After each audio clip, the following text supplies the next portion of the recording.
Good morning दोस्तों। आज हम फिर औसत टॉपिक का तीसरा पार्ट लेकर आए हैं। तो आप लोगों को हमने कल एक सवाल बताया था, लास्ट में जो सवाल बताया था उसको देख लीजिए। ठीक, तो आइए एक क्वेश्चन है, लिखिए 7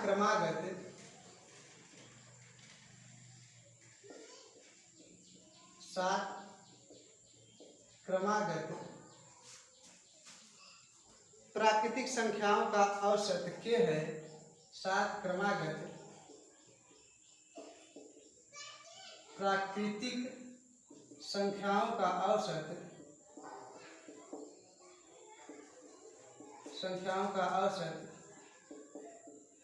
प्रभाव पड़ेगा, या औसत पे क्या प्रभाव पड़ेगा, या कह देगा कि औसत नया औसत क्या हो जाएगा। ठीक, तो आइए इसको देखते हैं।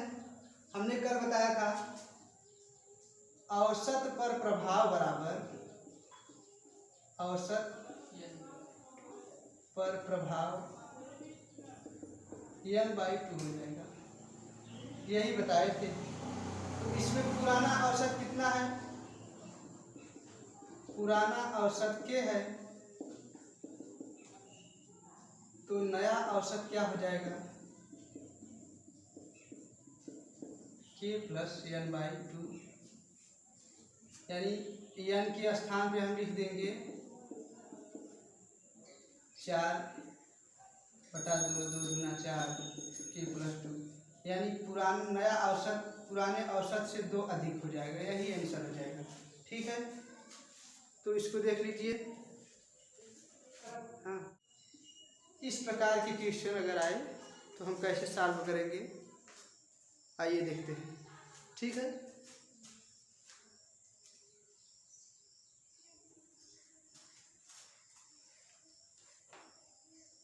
सबसे पहले हम क्या करेंगे, यहाँ पर लिख देंगे, लिख लीजिए संख्या या नंबर लिख लीजिए, संख्या लिख लीजिए। उसके बाद एवरेज लिख लीजिए, औसत हो जाएगा। उसके बाद यहाँ लिख लीजिए टोटल, यानी कुल कितना होगा, ये लिख लीजिए। उसके बाद हम क्या करेंगे, 6 वर्ष पूर्व शादी के समय पति और पत्नी की औसत आयु अगर हम देखेंगे तो यानी 2 लोगों का कितना नंबर है, 2 लोगों की आयु, 2 लोगों की औसत आयु कितना थी, 31 वर्ष थी। अगर इनका टोटल देखेंगे तो इसका गुणा कर देंगे, 62 हो जाएगा। फिर उसके बाद बोल रहा है पति पत्नी और बच्चे की औसत आयु 22 वर्ष है। तो बताइए कि बच्चे की आयु क्या होगी। तो हम यहाँ पर यदि नंबर 3 हो जाएगा, यानी संख्या 3 हो जाएगी, 3 लोग आ जाएंगे, 3 लोगों की औसत आयु दिया है 22 है, तो कुल टोटल कितना हो जाएगा, 66 हो जाएगा। तो ये हो गया, इनके आयु का योग आ गया। यहाँ पर बच्चे की आयु पूछा है, बच्चे की आयु पूछा है, तो हम लिख देंगे बच्चे की आयु बराबर 66 में से 62 निकाल देंगे, 4 वर्ष आ जाएगा, यानी बच्चा 4 वर्ष का है। ये ठीक है, तो इसको समझ लीजिए। उसके बाद आइए अगला क्वेश्चन देखते हैं। ठीक है, यहाँ पर देखिए एक परिवार में 4 सदस्य हैं। इस समय 4 सदस्य हैं जिनकी औसत आयु दिया है 30 वर्ष है। 4 लोगों की औसत आयु 30 वर्ष है।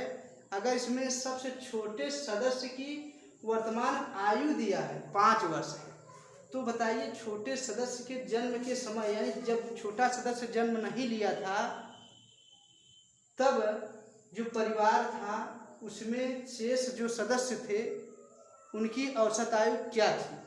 ठीक है, यही पूछा है इसमें। तो आइए देखते हैं। वर्तमान में कुल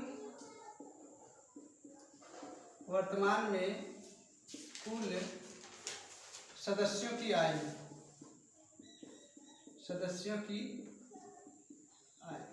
अच्छा, सदस्यों की आयु निकालना, कुल आयु निकालने के लिए हम क्या करेंगे, जितने सदस्य रहेंगे और उनकी जितनी औसत आयु होगी उसका गुणा कर देंगे।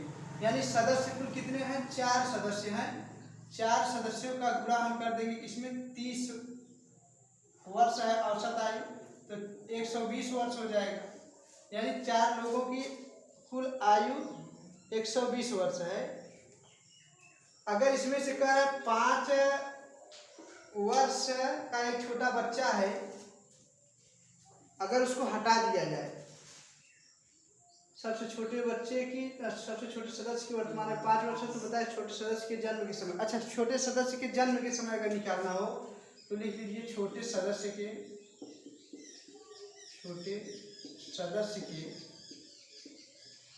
जन्म के समय परिवार की कुल आयु कितना थी, कुल आयु निकालना है। जैसे बच्चा जब जन्म नहीं लिया था, यानी जब जन्म लिया था उस दिन से अगर देखेंगे, उस दिन तक देखेंगे तो कितना था, 120 टोटल था, 4 लोगों का, तो इसमें एक कम हो जाएगा, लेकिन 5 वर्ष पूर्व वाली बात हो जाएगी। यहाँ 4 लोगों की 5, क्योंकि ये 5 वर्ष, बच्चा 5 वर्ष का हो चुका है, तो जब 5 वर्ष का हो चुका है इसका मतलब कि 5 वर्ष पहले वाली बात है। तो इसमें हम 5 गुणे 4 करके और उसके बाद निकाल देंगे 120, 5 चौके 20 हो जाएगा, ये हो जाएगा 100। यानी छोटे सदस्य के जन्म के समय परिवार की कुल आयु कितना थी, 100 वर्ष थी, 100 वर्ष थी। तो यहाँ पर निकालना है सदस्यों की औसत आयु। अतः औसत आयु बराबर क्या हो जाएगा, 100 बटा कितना हो जाएगा, 3, क्योंकि 3 लोगों का तब औसत निकालना था, वही होगा 3 3 का 9, 33 या ऐसे इसको लिख दीजिए 33 से 1 बटा 3, जो ऑप्शन में आए इतना वर्ष हो जाएगा। ठीक है, आगे देखिए।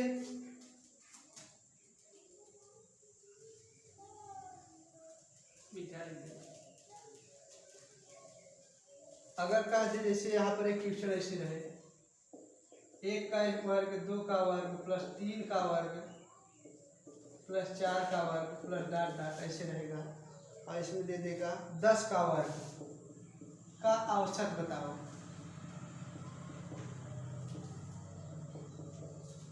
तब हम क्या करेंगे, यहाँ पर पहले हम इनका योग निकालेंगे, और योग कैसे निकालेंगे, यहाँ पर प्रथम n संख्याओं का, यानी प्रथम प्राकृतिक जैसे 1 से लेकर n तक की संख्याओं का अगर वर्ग करके हम जोड़ेंगे तो उसका योगफल होता है। लिख लीजिए यहाँ पर 1 का वर्ग, 2 का वर्ग और 3 का वर्ग, ऐसे डॉट डॉट n का वर्ग, तो इनका योग ही है, हो जाएगा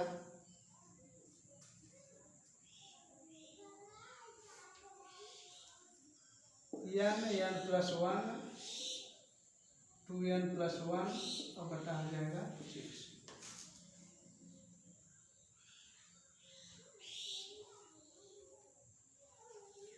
ये आप लोग जानते होंगे, अगर नहीं जानते हैं तो संख्या पद्धति में सब बताया जाएगा। ठीक है,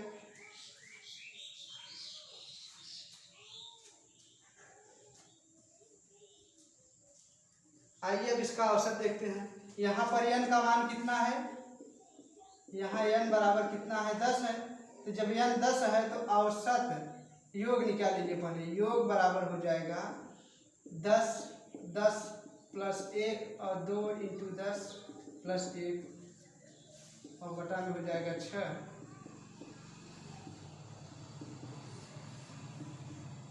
6 हो जाएगा, इधर काट दीजिए, 5 गुना 10 3 गुना 6 3 7 21 11, 5 गुना 10 3 गुना 6 7 21 55 और 7।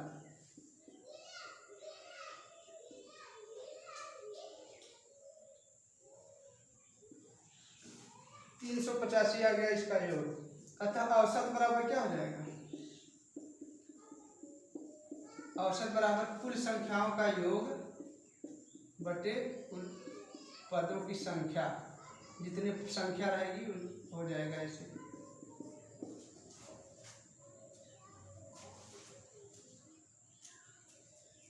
इसका ये हो गया औसत आ गया, देख लीजिए।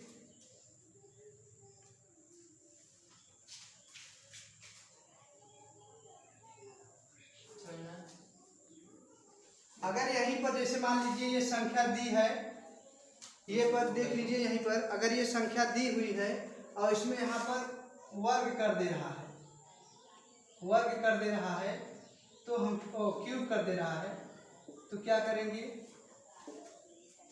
तो क्यूब का सूत्र होता है, देख लीजिए क्या हो जाएगा,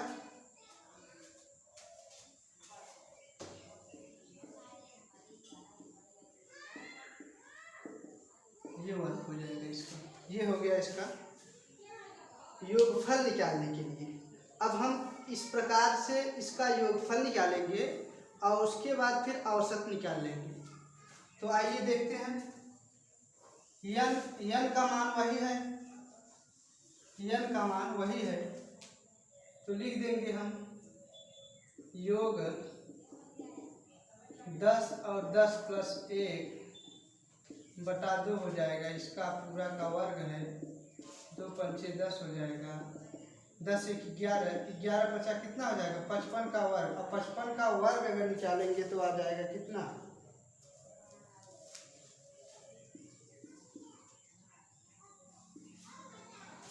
3025 आ जाएगा। औसत निकाल लीजिए, 3025 में 10 भाग दे दीजिए, हो जाएगा 30, कितना हो जाएगा 302.5 औसत। यहाँ पर यन का मान क्या था, 10 था और इसका योग आया था 3025, तो हो गया इतना। और यहाँ ऐसे कर लीजिए। अब अगला इसमें एक पॉइंट लिखिए, संयुक्त औसत, एक हेडिंग है संयुक्त औसत। अब इसके बारे में देखते हैं, संयुक्त औसत।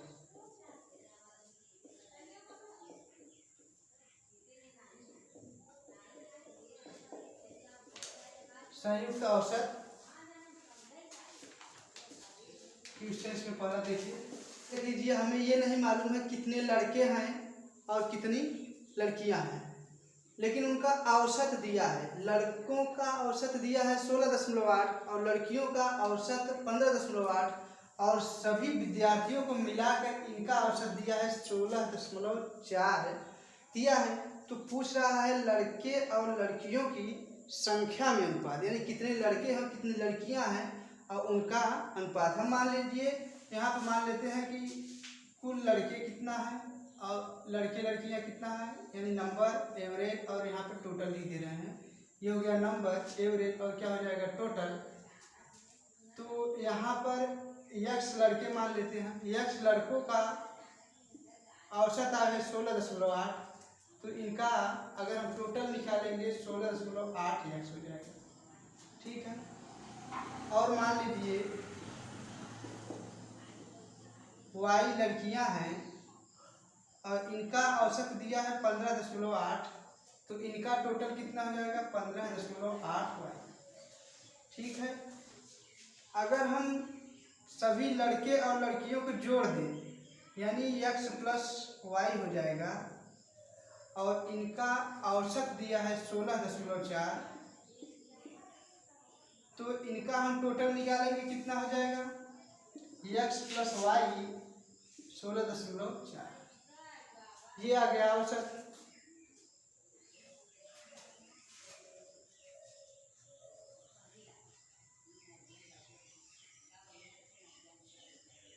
इसको हम ऐसे भी कर सकते हैं, या तो इनका औसत ऐसे हो जाएगा, ये लड़के और लड़कियों का औसत जोड़कर हम कर लेंगे इनका 16.8 x प्लस 15.8 y, एक ही हुआ, ये हो जाएगा ऐसे।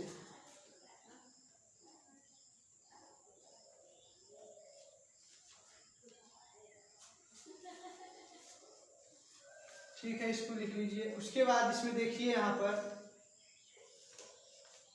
जबकि अगर हम सभी लड़कों का और लड़कियों का योग करके और जितने लड़के और लड़कियां हैं उनको जोड़ दें, x + y कर दें, तो इनका औसत टोटल हो रहा है 16.4। इसको हम फिर गुणा कर देंगे तो 16.8x + 15.8y और बराबर इसका हम गुणा करेंगे तो इतना हो जाएगा। अब इसी को हल कर लीजिए। लड़के और लड़कियों की आयु में अनुपात आ जाएगा।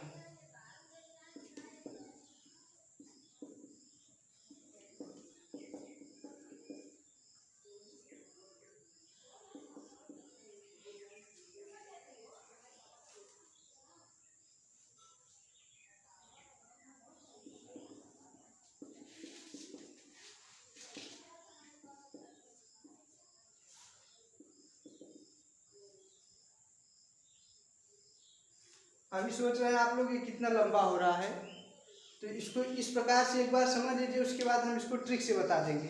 ठीक है, तो देख लीजिए कितना हो जाएगा। 16.4 इसको घटा देंगे 0.4 हो जाएगा x, और इसको घटा देंगे अगर तो 0.6y हो जाएगा।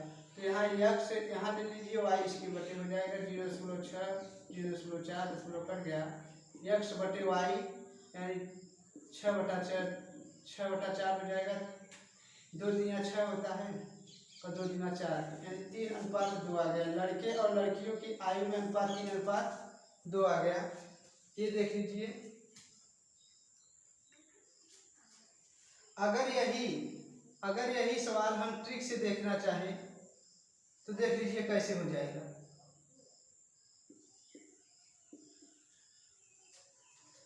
लड़के कितना है 16.8 और लड़कियां कितना है 15.8। इनका औसत दिया है और टोटल औसत है 16.4। इसको इधर से घटा दीजिए, इसको इधर से घटा दीजिए, इसका घटा के इधर आ जाएगा, कितना हो जाएगा, इधर घट के आ जाएगा 0.6 और इधर घट के आ जाएगा 0.4। दशमलव से दशमलव कट जाएगा, 6/4 यानी 3:2। आंसर यही हो जाएगा 3:2। ये आंसर हो गया।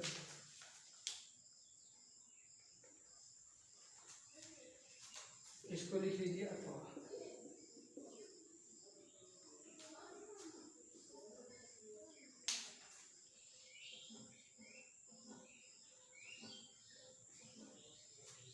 आइए अब एक क्वेश्चन देखिए इसमें।